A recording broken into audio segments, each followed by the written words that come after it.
சில காரியத்தை ஆண்டவர் உடனே செய்யாம கர்த்தர் பொறுத்து இருக்கிறதற்கு காரணம் ஏதோ ஒரு நோக்கம் உண்டு.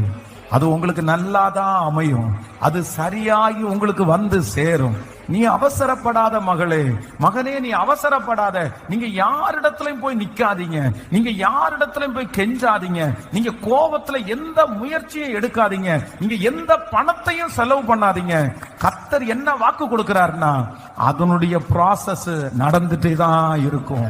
உங்களுக்காக அது முடிகிற வரைக்கும் அது அமைதியா இராது.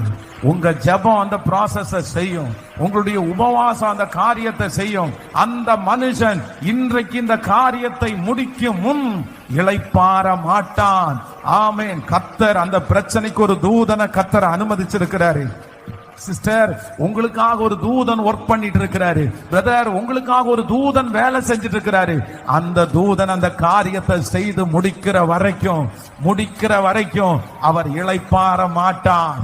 அவர் இளைப்பாற மாட்டார். அத கர்த்தர் என்னைக்கோ ஒரு தூதனுடைய கையில கர்த்தர் கொடுத்துட்டாரு.